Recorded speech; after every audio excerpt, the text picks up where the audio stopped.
Alright, tapos na ang ating pag-upgrade ng suspension sa ating vintage 170. So ito na yung stock ng Vespa Primavera 150 original Eagle brand Piaggio. Nilagay natin sa vintage. So pag ito nilagay nyo, tataas siya ng mga 2mm 2mm siguro o 3mm, di ko sure, basta feeling ko tumaas siya ng konti. Paano ko nasabi? Kasi medyo nabatak itong ating speed sensor. Yan, medyo nabatak. Dapat yan kasi medyo yan, medyo nabatak siya. Pero konti lang, pero hindi. Nagpe-play pa rin yan. Pag bumababa yung motor, may play pa rin yan. So okay yan. Nakabatak lang siya dahil naka-center stand. O sige, tatanungin nyo yung tagtag. Walang tagtag mga sir. Tinesting ko na, inikot ko na. Naka 5 kilometers ako. Hataw, ang ganda ng handling. Pwede kang magnohan. Walang wiggle, ano man. So sa banking, okay na okay. So unlike do sa stock na talagang ramdam mo sa kamay ang karsada sa manubela, ito hindi. Tsaka mararamdaman mo na siyang lumalaro. Kahit tayuan mo sa footboard, yugyugin mo, lumalaro talaga. Unlike dito sa ating stock na wala na siyang play. Yan. Kasi dahil nga sinabi ko kanina, itong stock ay naka-compress. Yan o, gantong buo niyan eh. Yan. Ganyan siya. Tapos ito. Yan. Tapos itong shock mounting niya. Yan, nakaganan yan. Ayan, ipe-press mo pa yung spring. Kailangan ko pa siyang i-press para lumabas ito. Tsaka mo ilagay yung nut. So nangyayari, compress na yung spring. So ano pa magiging laro nun, di ba? Stress na stress sa itong spring. Tanyo ang laki oh.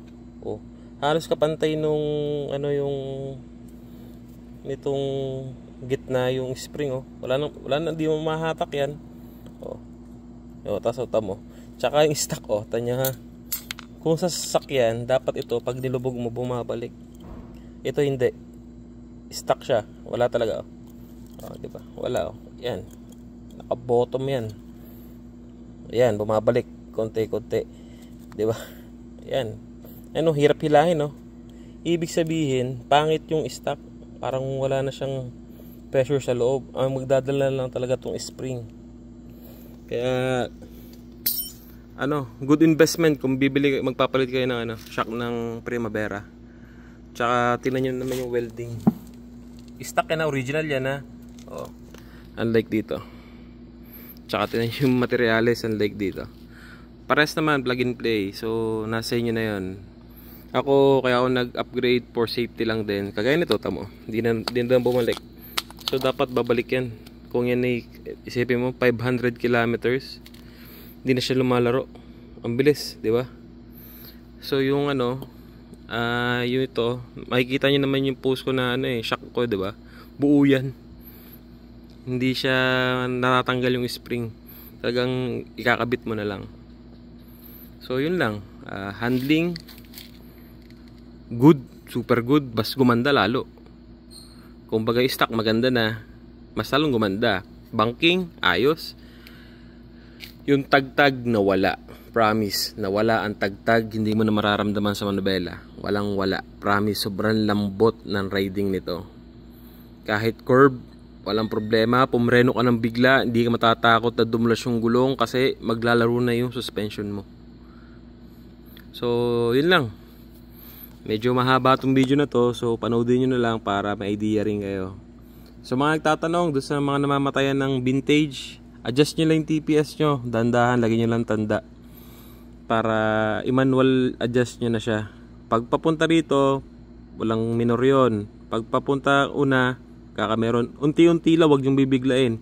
Pero bago nyo luwagan yung screw, lagyan nyo ng tanda muna yung TPS. Para pag nawala kayo sa linyada, ibalik nyo lang doon sa tanda nyo para balik ulit sa dati. So yun lang.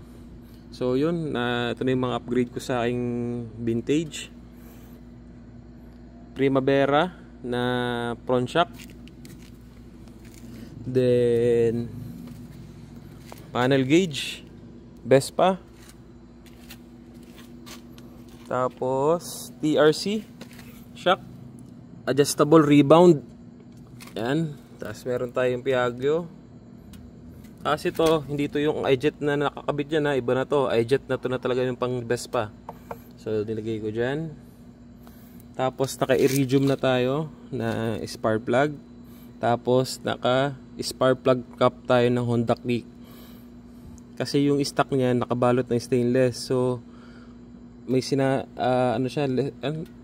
hindi siya conductor, parang ganun.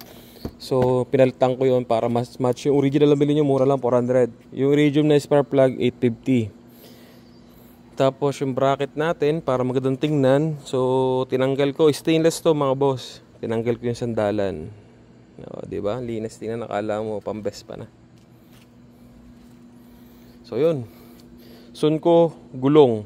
Yan lang, gulong, papalit akong gulong. Gagawin kong 110 na rin yung likod kaparesan sa unahan. Dahil nag-upgrade tayo ng shock, sumasabit yung gulong. Ayan, kasi masyado malapat, kasi 120 to. So magbabawas lang ako ng tig 5mm dito. So gagawin ko ng 110 din kagaya sa unahan. So para tingnan yung gulong ko, update ko rin kayo kung ano itsura. Kasi pag nag-upgrade kayo ng shock sa likod, automatic yari ang gulong nyo. Ayan, kagaya nyo, no? Yung shock ko nga may tama na eh. Ayan, no? May gas-gas na agad, oh. Ayan, TRC yan, TRC. Tapos 200 kilometers nag-change oil na ako para safe. Ginamit ko Motul. Tapos nagpalit rin ako ng gear oil 200 kilometers para sure na alam nyo yung langis nyo. So yun lang mga sir. Ride safe.